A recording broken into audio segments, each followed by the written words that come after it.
Welcome into the rundown on Fox Sports Radio 1400 around the world on the iHeartRadio app. My name is Rob Sanders.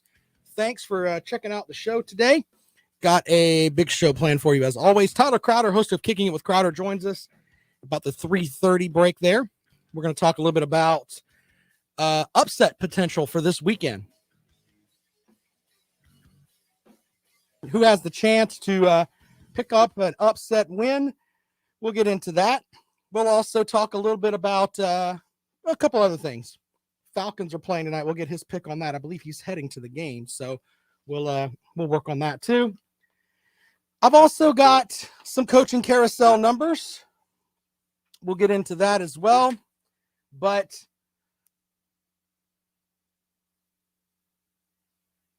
the big thing I wanted to throw out there is, this week is different at this point of the season. A lot of teams have already finished their conference games, but there's a trend that is out there that's pretty much every week before the rivalry week, every year before rivalry week. I know the SEC does basically cupcake week, and I'm not ripping the SEC today, but the conference schedules around the country are just silly. And I've kind of talked about this before, but I wanted to look at just the SEC today, but I wanted to also talk about the other Power 5 conferences and how they schedule games, and it just looks silly. But first, and we're going to look at some of these coaching rumors too that are definitely out there. But the SEC this week has, of the 10 games, 6 are against non-Power 5 competition, 3 are against FCS teams. 0 of the group of 5 teams have winning records, and 0 of the group of 5 spreads are less than 4 touchdowns.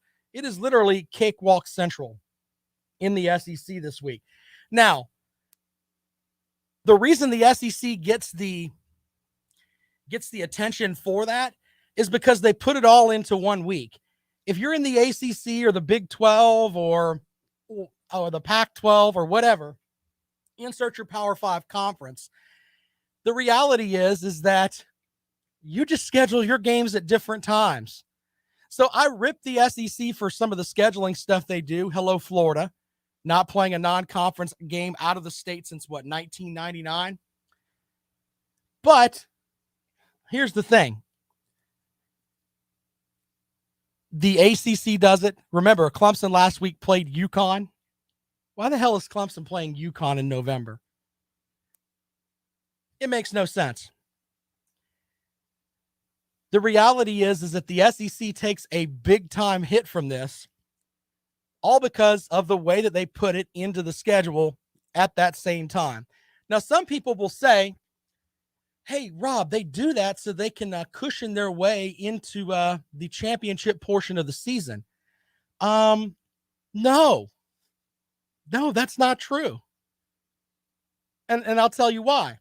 If that's the case, if the SEC were really trying to do that, where no SEC team was going to have to deal with possibly getting a loss, Rob, next week, not this week, next week would be the chance for that. But if you look across the SEC, there are Power 5 matchups. I know that Georgia Tech is owned by Georgia. Save it, Georgia fans. I know that. But they're still a Power 5 team. It's not like Charleston Southern. No disrespect to the Buccos down there. But Georgia Tech is a Power 5 team. Georgia is playing them. Alabama's playing Auburn. The Iron Bowl, obviously. And, of course, we can go down the list. Kentucky's playing Louisville. I mean, insert whatever you want here. Here's the big thing, though. The other conferences, they do the same thing. So let's lay off the SEC for this because it just looks silly. It really, really does. My way of fixing the scheduling stuff, I don't like these games. And you know what? If you're a Georgia fan or an Alabama fan where you're playing Alabama's playing Arkansas this weekend, so that's a conference game, but insert another team here. Okay? Do you really want to be playing against a team where Charleston Southern, it's their Super Bowl. If they go out and they lose by 30 instead of 50, they're going to talk about that forever. Anyway, what I'm saying is that scheduling those games at that point of the season, you don't want to play those guys, not because they're good, but because one of your guys might get hurt. And then, hey, the season still continues for you, and the season ends for them. So my idea for this is very simple. August, those first games of the season should all be games like this. They'll be highly watched anyway because people want their college football back. But the reality is that they'll watch those games then, and you get your warm-up stuff, and then the rest of your games are against, if you're in the Power 5, you play Power 5 games. The idea of going to 10 conference games looks better and better every year when you have weeks like this, not ripping the SEC, but look at other schools, man. They have those 2 games that just don't matter every year, at least 2 games. All of those games should be set up where you're playing either group of 5, Power 5 teams or group of 5 teams. I get that. But playing FCS teams in November doesn't make any sense. Billy says it's called sharing the wealth. Little schools, I completely agree with you on that, Billy. And that was my next point. The way that South Carolina and Clemson do it, I think, is the way that it should go. You should schedule your FCS games, if you are a Power 5 program, with teams that are in state. Just put them on a rotation. I think that's the way that it should be. And schedule those games at the beginning of the season. And here's another thing. If you look at it from this perspective, this makes a lot of sense too. Make your spring game a game against an FCS team. Sell tickets, give the money to charity. Why that doesn't happen, I don't know. I honestly don't know. 803-978-1832. Billy says Clemson couldn't play an SEC schedule. I don't have to get into all that. I mean, if you think that Clemson's not a competitive football program, I honestly can't help you. There's 2 teams basically in the SEC that could that are pretty good every year. Alabama and Georgia. And if you schedule it right, you may not have to play them. If you think that Clemson can't compete there, I honestly can't help you. Honestly can't help you with that. 803-978-1832, 803-978-1832. I like the 10 conference games. I think that makes a lot of sense. Your other 2 games, if you're going to play FCS teams, you play them in August and the first week of September. By the time Labor Day and the week after Labor Day is gone, it's matchups that are within your conference or Power 5 teams. 803-978-1832. Billy says spring games give coaches a chance to look at 2s and 3s. Absolutely. That's why you set them up. They don't have to be a spring game. It'd be a scrimmage. You could run your guys out there against, like South Carolina could play Presbyterian. I think South Carolina's 3s would beat Presbyterian by, 3 touchdowns. Just makes sense. 803-978-1832, 803-978-1832. Billy says week in and week out, nope. Okay, so Clemson's supposed to be scared of a schedule with, I don't know, Mizzou, Vanderbilt, South Carolina. Yeah, and of course, Arkansas. That's going to be a really tough set there. I mean, just stop it. Just stop it. Unless you have Alabama and Georgia on your schedule, the SEC stuff is not, I think Clemson could compete with just about any of them. You can make arguments against other schools. Edwin says LSU rotates an in-state FCS. If you put them all at the beginning of the year, it ends the big OOC scheduling early, mostly neutral site. Yep, that's true too. But I'm also not a fan of the neutral site. Not feeling that at all. And Big Barney Ross says, of course, and Kentucky. Yeah, that's one to get up for. Going to Kroger Field. Woo-wee. 803-978-1832, 803-978-1832. That is the number to call if you'd like to join us here on the Rundown on Fox Sports Radio 1400. Of course, around the world on the iHeartRadio app. You can check out the show online. The Fox Sports Radio Facebook page is up there too. Edwin says I have a pumpkin head, and I do. You can watch my pumpkin head as we roll through some stuff here. Let's go out to the phones. Welcome into the Rundown. Good afternoon. Oh, Rob, this is Billy. Hey, Billy, I got a bone to pick with you. Oh, I'm sure. good, sir. I'm good. What do you got for the program, man? Well, I agree with you. I've always been an advocate of the spring games. That gives, college football in the spring. Let the FCS schools play. You get to see 2 and 3s, give them some money, yada, yada, yada. Now. So we agree there. So we can be friends and shake hands on that. Now tell me what Sure. you don't agree Yeah, with. we're friends. We're right. friends. Fair enough. What I'm talking about is what I want you to tell me, because you made a statement about SEC schools. During the BCS years, can you name the 5 SEC schools that won a natty during those years? Let's see here. 5 SEC schools that won natties during the BCS. I will go with Alabama, LSU, Auburn, Florida. And who won the first one? You got me on that one, buddy. Who won the first one? The first one. I can't remember. Yeah, in Tennessee. Are you really going to throw Tennessee out there as valid right now? They got a lot of work to do, my friend. What I'm talking about is, let's take the Tennessee schedule. This is the first year in about 25 years that they did not play Georgia, Florida, and Alabama in a row. Every year.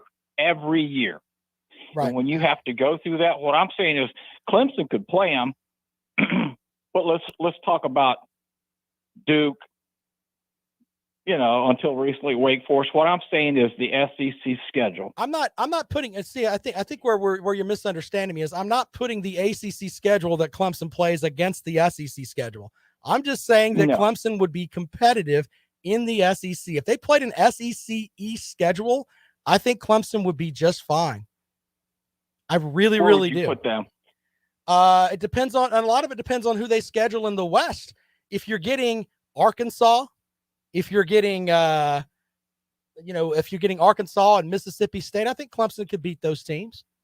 Well, let's use Tennessee's schedule this year. Let's take Florida, Georgia, Alabama, and they used to play them in a row, and then you throw in a cross match like Auburn or a Mississippi State. Well, yeah, and I'm talking about Tennessee's cross match is always Alabama. That's the one they play every year. So Tennessee's kind of an exception, yeah. Yeah, but most schools play that. Well, not necessarily. South Carolina didn't play Alabama for, 9 seasons? They didn't have Alabama on their schedule. That's the whole point. The rotation, you don't end up playing the best team, though. You see what I'm saying? That's my argument here. Yeah, but there's some schools like, say, Tennessee, Georgia, Florida, Alabama. Right. Georgia, Florida, Alabama. And Tennessee's the exception. Now, if you're going to tell me that you want to put Tennessee's schedule up against them, I still think that right now Clemson's a better football program than Florida. I think that Clemson and Alabama and Georgia are right there as, 3 of the top 5 programs in the country. Even though Clemson slipped a little bit here, I still think they're one of the better programs in the country. Oh, sure. Okay. Sure. Yeah. No doubt there. All right. What I'm talking about is when teams start talking about at the end of the year, and it's inevitable every year, at the end of the year, SEC plays, Presbyterian or something. Oh, no, and that was my logic today is don't mock the SEC for that. The only thing the SEC does is that they put it all into 1 week, so it makes it that much bigger. Mm-hmm. The other conferences do the same thing.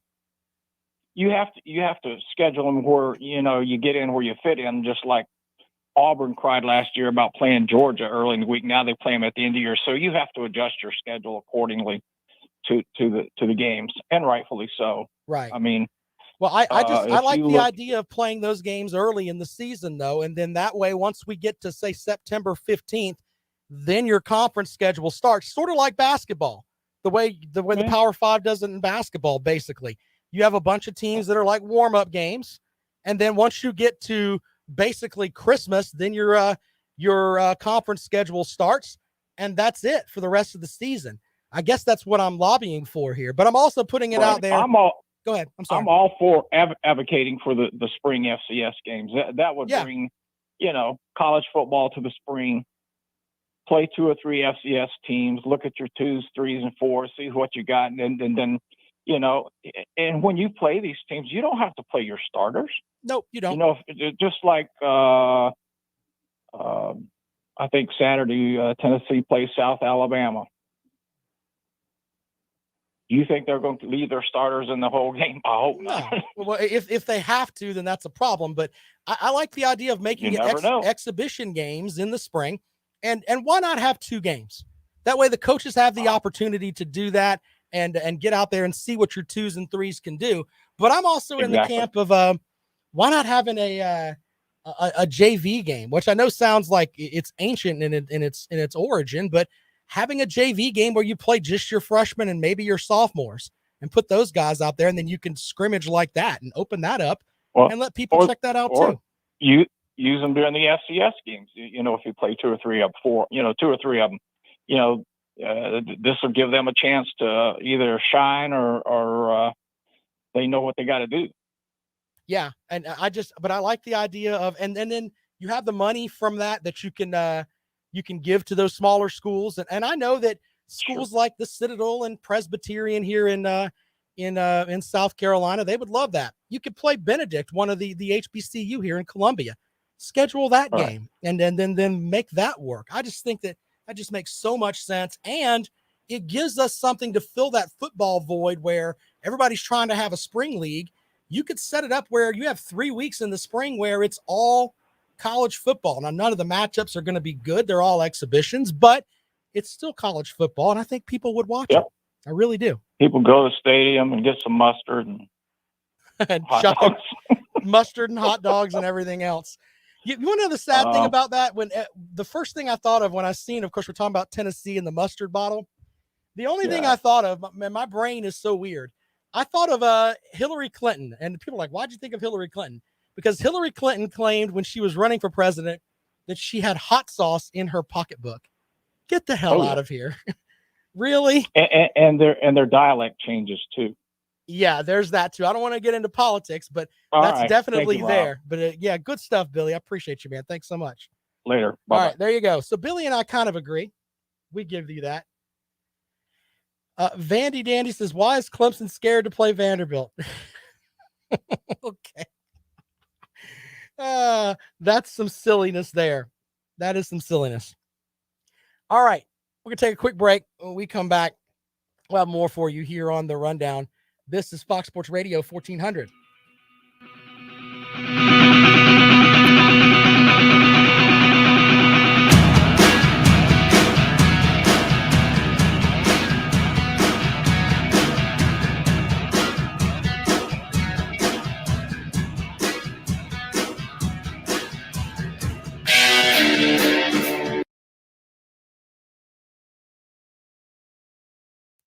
Edwin is correct.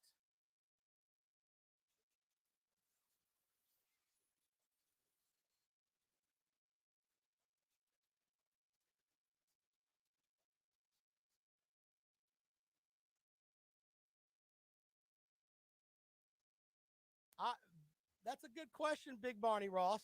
I went to the Peach Bowl when Clemson played Tennessee. And if I remember correctly, that was like Phil Fulmer's one of his last couple years there at Tennessee. I remember Clemson wore, I think Clemson went with the purple helmets that day. I'd have to check it out. But Tennessee went with the white helmets with the orange tee there. Tom says I need 3 hours. Yeah, they're working on figuring out how to get me more time. That's kind of in the mix there. So we'll see how that goes. They're also talking about moving the show into some other places. We'll see how that goes too. Cody.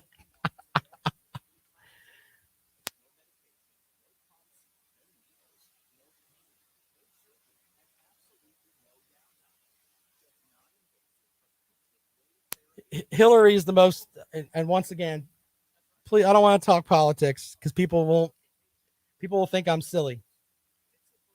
But Hillary Clinton is the most fake person ever. Just ever.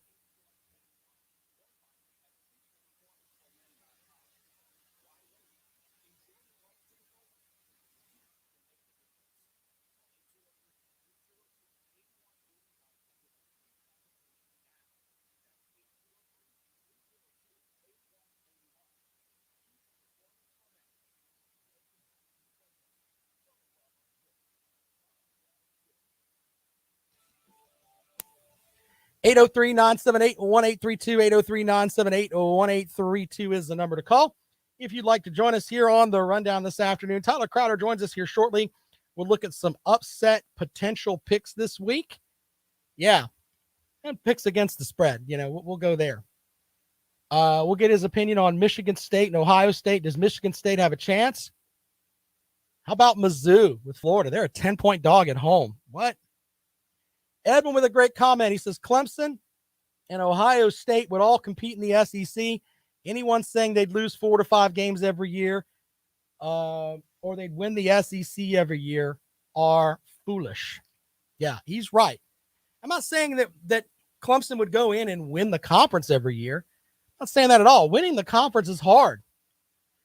I will tell you this. There are a slew of ACC teams that just don't care about football. Yeah, they don't care. They may tell you they care. They want people to come in the fall and come back home and, the money aspect of it and everybody, yeah, we have a team, yay. But as far as winning and caring, they're like, okay, if we go 6-6, that's fine. If we go to the Duke's Mayonnaise Bowl, we'd be all right. Yeah, that's not the way it has to be. I think there's 6 ACC teams that we can make an argument that, yeah, they really, really care about the football season. The rest of them are pretty much on the basketball front. 803-978-1832, 803-978-1832. And of course, we'll talk with Tyler in a little bit about some of the upsets. I'm looking forward to that. I did find something interesting. When you look at the record against Power 5 opponents in non-conference play by league, the best conference in the country, according to the record, is the Big Ten at 8-5. The SEC goes 6-5. The ACC is 5-11. The Big 12 is 4-4, and the Pac-12 is 3-7. So that kind of gives you a little note there to think about. With the Big Ten stepping out of conference, playing Power 5 teams, they're 8-5. Now, a lot of folks won't hear that, but I'm not saying the Big Ten's better. I'm just saying they've done better out of conference games against Power 5 teams. So there's that. The ACC has been terrible this year. 5 wins, 11 losses. That's ridiculous. You can make an argument what their best win is Boston College over Mizzou. It's just not very good football in the ACC this year. That's why it's interesting that the way things are shaking out, it wouldn't surprise me if Clemson makes the ACC championship game. Here we go, back to the phones. Welcome into the rundown. Good afternoon. Hey, this is the Biscuit. What's up, buddy? What's with the record 8-5 or 6-5? That is so arbitrary and meaningless. I just put it out there. The records against non-power, the Power 5 records against non-conference opponents that are in the Power 5, just as a perspective. That's all. Yeah, but it's not like it doesn't justify the Big Ten being the better conference. Did you do the exercise I mentioned to you? I never said they were. I'm just saying that's what they did. I actually physically said just a moment ago, I'm not saying the Big Ten is better than the SEC. I never said that. I'm just saying that when they played non-conference games against Power 5 opponents, they went 8-5. The SEC went 6-5. That's all I'm saying. Okay, so what do I take from that? You take from that they had a better record against Power 5 opponents outside of conference. but it's arbitrary, so it doesn't matter. Okay, so there's no point to it. So under that logic, the ACC's 5-11 record is arbitrary. Then is that where we're going to go? All of it, depending on matchup, sure, it's Okay. arbitrary. Okay. Doesn't necessarily mean that doesn't mean that the ACC is going to get moved up the charts. Of course not. They're consistently. That's my whole thing. But it is arbitrary. You shouldn't have charts. You shouldn't have charts. It should be programs. It's not charts as far as this conference is better than that one. It should be. You were making a conference statement, right? I did, and I put that out there because I was defending. I was defending the SEC earlier because everyone's ripping them for Cupcake Week, and it's not their fault that all the games got scheduled there. I just think they should spread them out more, or everybody should have their Cupcake Weeks the first 2 weeks of the season. Maybe. What difference does it make? This is the problem. Is we're stepping off on another direction here, but sure. Everybody should look at the resume of people when they're judging them, and that's from early September or late August until December, and that's what should be looked at. Games early in the season shouldn't mean less or any more than any other game. I get tired of hearing about teams that are supposedly hot that lost 2 games early in the season, but we're better now. Well, too bad. You for 3 months you're supposed to play good football. You didn't for 1 month, so we're not going to punish other teams because of that. But stepping back to the conference thing, I mean, first of all, I agree with you on what you just said there. Every week should be the Super Bowl. So go ahead, continue. No. I mean, like, right now we're in this era where Ohio State fans, who I think their football team's really good, and I think they have a chance of winning the national championship this year if things continue forward and if their offense continues to progress. But we get into this thing where we go, oh, they're playing hotter, they're playing better football right now, so the Oregon game, that shouldn't matter as much because that was earlier in the season. I agree with you on that. I mean, that game's very important. It really is. But see, there's 130 teams. There are 12 data points we have. We have the luxury in one circumstance of saying these two teams actually played each other and they beat you in your house. How can you sit there and go, well, we should be in front of them now, even with a loss to Stanford? I don't care. Well, under that logic, though, then you and I have agreed on this before. I mean, Michigan State should be ahead of Michigan right now. Agreed. So, I mean, they both lost conference games. And in 1995, Notre Dame should have gone to the national championship, not Florida State. Do you remember that? Yeah, I think I remember that. It may have been 94. I can't remember, but Notre Dame beat Florida State straight up. They had the same record. Notre Dame lost to Boston College later on in the season, fairly late. I do remember that. And so the logic was, well, BC is not as good a team, so therefore, But though Notre Dame beat him straight up. I just get frustrated when you hear things like, and like exactly what you said there. Hey, this Notre Dame, they didn't play a conference schedule. That's probably what people threw at them. They won the head-to-head against them, but that doesn't matter. They didn't play a conference schedule. I mean, if you go undefeated, that should mean something. And the head-to-heads definitely mean something as well. I don't completely agree with that statement. If you go undefeated, it should mean something. Yeah, it does. If you have a great resume, it should mean something. That's what it is, period. But hold on though. You just said earlier that a 2-loss team, that they may have a better quote resume than an undefeated team. Are you going to take that 2-loss team because they're playing better now? Is that where you're going? No. I'm not saying that. I judge all games equally. You just said, you made the statement that if undefeated should mean something. Yeah. Really? So UTSA is undefeated. What does that mean? Well, UTSA, and we can talk about the level of opponent that they've played. Okay, I'm talking about Power 5 teams that go undefeated. I guess I should put that out there so everyone can hear that. I'm not talking about going undefeated in a Power 5. Yeah, going undefeated in a Power 5 is an accomplishment. But we agree on things. Why are we talking in circles? Come on, man. We agree on basically the same things. I'm very particular about my wording, Sure. And when you say usually when people say undefeated should mean something, that usually comes from people who are saying that an undefeated team should make the playoff. No, sir. I think I've been on the record saying if Cincinnati gets in the playoff, it just cheapens the playoff. If we have a 14 playoff and Cincinnati's in it, I don't really care to watch the Cincinnati game, regardless of who they play. It's not gonna. It's not gonna be great. No, really truthfully, it matters because there's other things that go on around them too.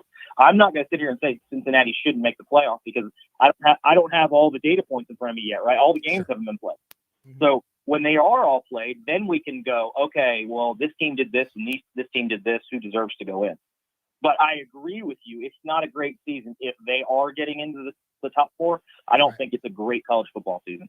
Well, I think them getting in, and to quote my buddy Carolina Jackpot, who's watching online, it'll be nothing that they did. It's what other teams didn't do. It'll be because Alabama dropped a game that they weren't supposed to, or Oklahoma dropped 2 games that they weren't supposed to. It was more along the lines of what happened outside of them, other than the fact that they went in and won as a G5.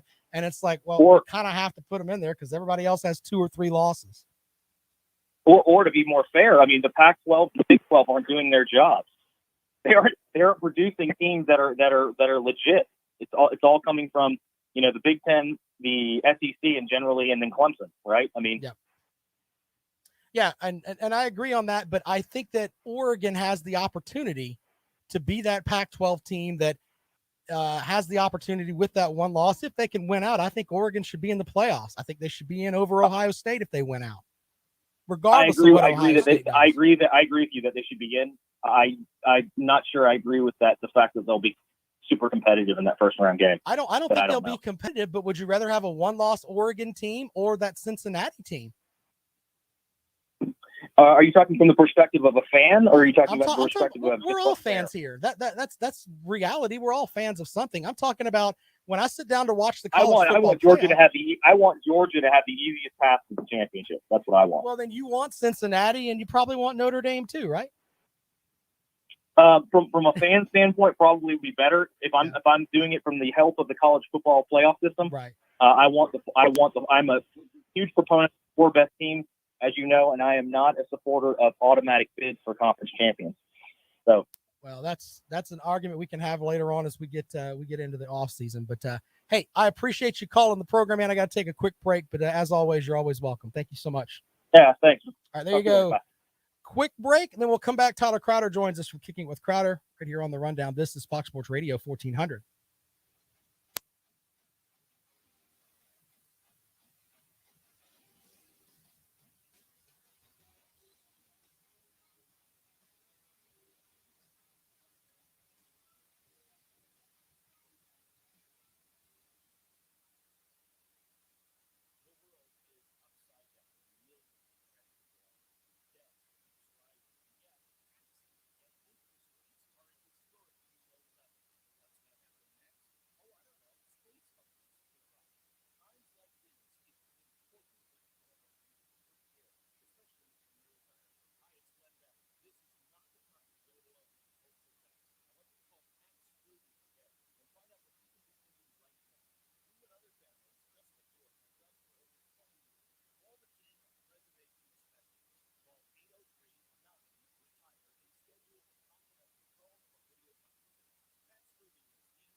Hey guys, Lawton Swan here. I was hanging out in the backyard with my son Mason a couple of years ago, and he said, "Dad, you're the best father ever." When I asked him why, he said, "Because when I go outside to play, I don't get eaten up by the bugs anymore." Imagine that, me, a hero, when all I did was call my good buddy Trey Powell and Mosquito Joe with their routine service plan, no more bugs and no more bites. Make yourself a family hero. Call Mosquito Joe today, 803-223-7916. That's 803-223-7916. Outside is fun again.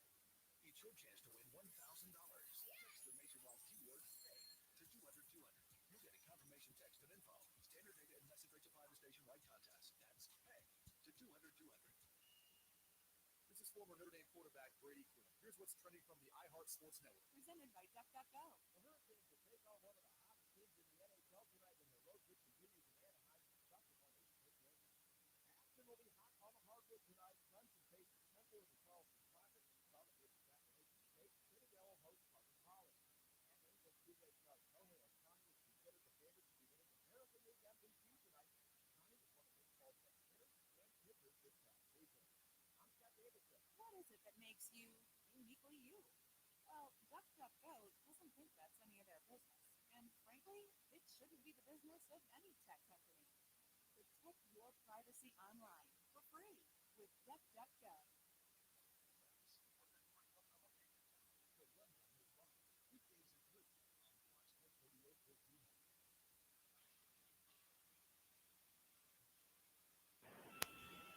Welcome back to the Rundown. I'm Rob Sanders. Out to the phones we go. The host of Kicking It with Crowder, Tyler Crowder, joins us. Tyler, what's up, my friend? What's up, Rob? How you doing, man? Good stuff, man. Trying to get through a Thursday as we all head to Friday. Getting jacked up for Thanksgiving. You know, Thanksgiving is Fat Boy Appreciation Day. You know that, right? Oh, yeah. Yeah, gotta go. Everybody eats good on Thanksgiving. But anyway, before we talk about that, let's look at some of the matchups this weekend. You know, not a big slate of big SEC games, but some potential. Maybe there's some upsets there in the making. Mizzou at home against Florida. Mizzou is favored is a 10-point underdog at home. Florida has been trash lately. I mean, that looks like it might be an upset. Would you agree? Yeah, I mean, I wouldn't take Florida in that game. That's for sure. The way their defense, they gave up 52 to Samford. Yeah, you heard that right, Rob. Samford, yeah, I know, right? 52 to Samford. Are you kidding me? Yeah. So, yeah, I mean, I expect this Mizzou offense to score some points. They went in there and beat a South Carolina team last week, and Florida struggled against the same South Carolina team. So, who knows? Who knows what Florida team we'll get? Will we get the Florida who went toe to toe with Alabama earlier in the season, or will we get the one that got thrashed 40-17 by South Carolina? Then we can look at it from another perspective too. You've got what's like a top 10 matchup with Michigan and Michigan State. I mean, Michigan State, Ohio State. Excuse me, Michigan State and Ohio State, but Michigan State's an 18-point underdog. That is a big number there. I love Michigan State with the points in that game. I don't know if they'll win the game overall. C.J. Stroud, this Ohio State offense is really getting into gear now. Winners of like 5 or 6 straight ever since that loss to Oregon. But Michigan State, Mel Tucker, man, they got some money up there in East Lansing. Right. What he signed a 9-10-year, $95 million deal to stay with Michigan State. So apparently he is staying. He is staying there. Now he's not leaving. That's we can go ahead and move on from there. Look for Michigan State to run the football. They have one of the best rushing attacks in all of the college football, and I think that Michigan State does keep it within a touchdown. But we'll see if they can get the upset. All right, so I've got about 90 seconds here. Falcons are playing tonight. Well, they play the Patriots, right? Yep, I'll be there. Yep. Yeah. I'll be there. What do you think about this matchup for the Falcons? I expect the Patriots to run the football on this Atlanta team. I think Mac Jones is going to manage the game. A 6-point spread is about what it is to me. The Falcons haven't really won at home all year. It's going to, Thursday nights are always shocking games. So I would probably lean towards taking the Falcons with the 6 points, but probably Patriots in a close one. They're playing really good football. Winners of 4 straight. Mac Jones, they're really getting it together. So I'll take New England like 23-20, but Falcons with the 6 points. Of course, you had a great a stat on your Twitter account the other day about A.J. Terrell and how he has been basically lights out, one of the best corners in the NFL. Yeah, he's locked down. He hasn't really had a bad game since the national championship when Jamar Chase, who is also tearing up the NFL, had a good game against him. But, man, he is just – teams don't want to throw his way. So he doesn't have all these interceptions like Trayvon Diggs. But teams just stay away from him. He hasn't allowed more than 30 yards all season. All right, Tyler. Of course, folks can follow you on Twitter at Kicking It with Crow and download the podcast however you get your favorite podcast. iHeartRadio app, iTunes, all over the place, Spotify. But hey, man, thanks for joining us on the show and looking at some upsets. I appreciate it. Thanks for having me, Rob. All right, there you go. Tyler Crowder joining us, host of Kicking It with Crowder. Yeah, I look for those 2 games. I don't only get my picks on Friday, but I'm taking Mizzou in the 10 and Michigan State in the 18. I think that's pretty safe bets in my opinion. JetMex says online, Michigan State was 2-5 last year, and Tucker got that kind of money. Yeah, true. True. So, yeah, we'll have to see how that works out. But I really like those two games. All right, quick break. We come back. We'll have more for you on the rundown. This is Fox Sports Radio 1400.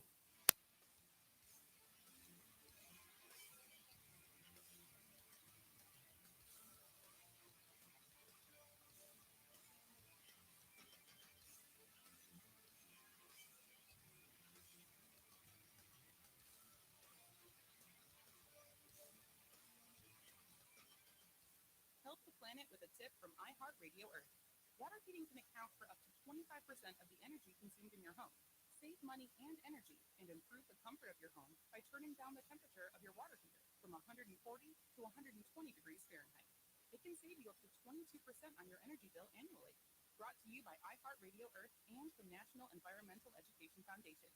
To find more tips for smarter, sustainable living or to take action in your own community, go to iHeartRadio.com/Earth. We're celebrating Thanksgiving this month, and you know what I'm thankful for? Zero Res. It's the only company I trust to give my home the best. I have an actual Mizzou fan on the phone, a real one. $119 when you mention the station. Schedule online at ZeroResColumbia.com. The new year can often bring big changes, some great and some unpleasant. If you're facing a divorce, consult the full-service legal team at Masella Law. Attorney Robert Masella has over 2 decades of experience fighting to protect his clients' assets and making sure that every detail of their divorce is handled carefully. Don't get overwhelmed by the legalities. Get in touch with Masella Law and get started. He says he's a real Mizzou fan, so there's that. The holidays are such a busy time, you can't afford to have an HVAC problem. That's why I recommend my friends at On-Call Plumbing, Heating, and Air come and take a quick look at the system.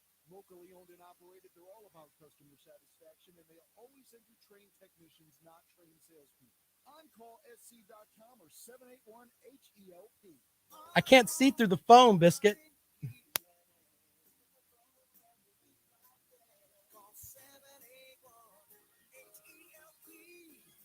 Looking for a rewarding career? Georgia Pacific is now hiring. Georgia Pacific, a leading manufacturing company specializing in wood products, is recruiting production operators and maintenance positions for all shifts. They offer wages starting at $18 plus per hour and great benefits, including comprehensive insurance, 401k, holiday pay, and more. Join the Georgia Pacific team today. Visit gp.com/careers and search prosperity to apply. That's gp.com/careers. I'm Sam Rappaport, host of Earn It, a new podcast about women who are breaking the NFL's glass ceiling.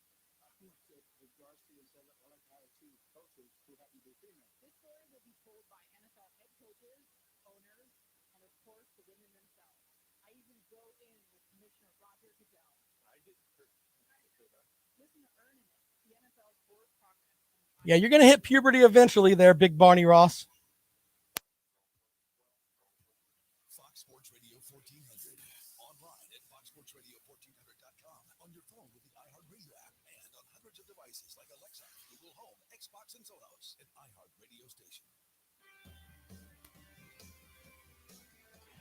Welcome back to the rundown on Fox Sports Radio 1400 around the world on the iHeartRadio app. We're going to head out to the phones, and we welcome all fans here. We actually have a Mizzou fan calling. Bob, what's up, buddy?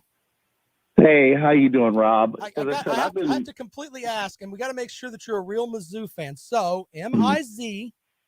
Z-O-U. I actually went to the university. Very good. And I've been a fan since I've been a little kid of the Missouri Tigers. The chat room's mocking and saying Mizzou fans don't exist. Is he real? No, he seems to be real, ladies and gentlemen. They're entitled to their opinion, but I've been listening to the Rob and Kale show on Carolina Jack's channel, and he got vehemently upset that South Carolina lost to Missouri, and that how there's no excuse. Missouri's the worst team in the SEC. They don't belong, yada, yada, yada, yada.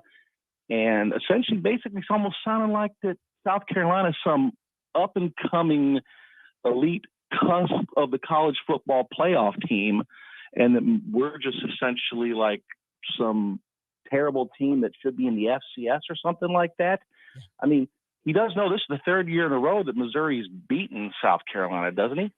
I believe that he knows. And, and I've been someone that I don't really carry the torch for Mizzou, but if you put out things like Mizzou's been in the conference, 9 seasons, they have 2 SEC East titles. Kentucky doesn't have one of those. Vanderbilt doesn't have one. South Carolina has one. So, I mean, Mizzou has years where they're competitive. Now, Mizzou also has years where they don't play very well at all. But in theory, 100% agreed. Mizzou has I like to consider Mizzou an average SEC team. And I will definitely 100% agree with you on that. I mean, we've had our flashes of brilliance in 2007 in the old Big 12 and 2013 and 2014, but they need to do a better job of recruiting.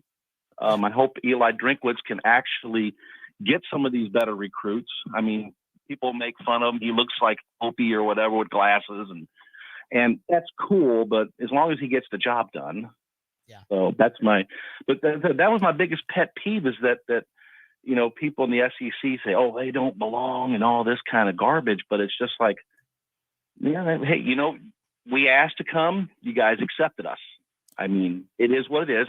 Right. And for all intents and purposes, I'm so glad to be out of the Big 12 and in the Southeastern Conference. Who isn't? and I'm just on the fence of like, Texas, we did everything we could to get away with them, and now you're following us. I'm sure Texas A&M is even more pissed off about that. Yeah, I agree with you on that, and I wonder how Mizzou fans feel about that because let's just be honest, that Texas basically ran the Big 12. Now they're going to come to the SEC, and it's like, okay, we have to deal with them again. I think it's going to be funny, though, because when they have all those meetings, they're going to tell the Texas folks, you guys just go sit over there next to Vanderbilt. That's kind of the way it's going to look. So exactly. I also watch Uncle Lou's channel, and he was making those fun of Texas, like that they ought to renege or that Texas ought to like, hey, maybe we should stay in the Big 12 because the way Texas is right now, they're going to get housed pretty much every week they play, unless they play Vanderbilt, maybe Mizzou, maybe South Carolina, but. Right. The better teams in the SEC are just going to feast on them big time. And remember, it's a total money move for Texas and OU to come to the Southeastern Conference because the Southeastern Conference is going to use that as the leverage with ESPN to get the contract back up and the SEC network to get more advertising dollars. I mean, we all know what it's about. It's about money. So it is what it is. I mean, they can come on in and, but yeah, I hope that all the SEC media people say, Texas, Oklahoma, you're here, be part of the family. Don't think that you're the mom and pop of the whole conference, and we should just bow down to you because that's just not how it's going to be. That's not how it's going to be. You're right. Hey, Bob, I appreciate you calling, and you folks from Mizzou are always welcome on the program. Thank you so much, man. Actual Mizzou fan. See you later, man. Appreciate it. There you go. Thanks, buddy. He's an actual Mizzou fan. Just saying. Show Mimo online says Luther Bowden will not flip. But this kid loves Mizzou. Yeah. There's that too. As my phone's going off in the middle of the show. Can't have that. But yeah, I think there is a level of disrespect when it comes to Mizzou, and I'm not saying Mizzou's the best ever. Let's not put that out there. I'm just saying that they're an average SEC team. They're average. They're not, they're not Alabama and Georgia. They're not Vanderbilt either, though. Just saying, an average team. 803-978-1832. I've got a minute here. We can get with you on the program if you want to do that. Tomorrow on the program, we're going to have our picks against the spread. I've already given you my two. Picks. So 2 of them anyway. We'll give you the other 8 tomorrow, including Clemson and Wake Forest, which is kind of a big game this weekend. And by the way, this is my other note that I had with the stuff about Cupcake Week here for the SEC. The other conferences should look forward to that. And you're like, wait a minute, why, Rob? Well, because then you can schedule games during that time to put your conference on display. Whoa, wait a minute. That makes a lot of sense. Hey, we're going to have our best games here. You guys go play New Mexico State and Charleston Southern, etc. We're going to have these games here. That's how they should look at it. Because in reality, the SEC doesn't care. They're going to do whatever they want to do anyway. And that's the mentality you should have. Do what's best for your conference. You don't want to play there? Fine. We'll have big games that week, and we'll schedule our cupcake games throughout the season. Biscuit says he likes the addition of A&M and Mizzou. There are a ton of people that will literally say Mizzou doesn't belong in the SEC. Heard that so many times. Comes down to TV markets, man. You move they're the farthest northern school in the conference, but you basically get into that Missouri market up there, Kansas City, etc. So that's a big deal. Caden says Mizzou will stay average, and they might. They might. But it's not like they came in and they were terrible from the start.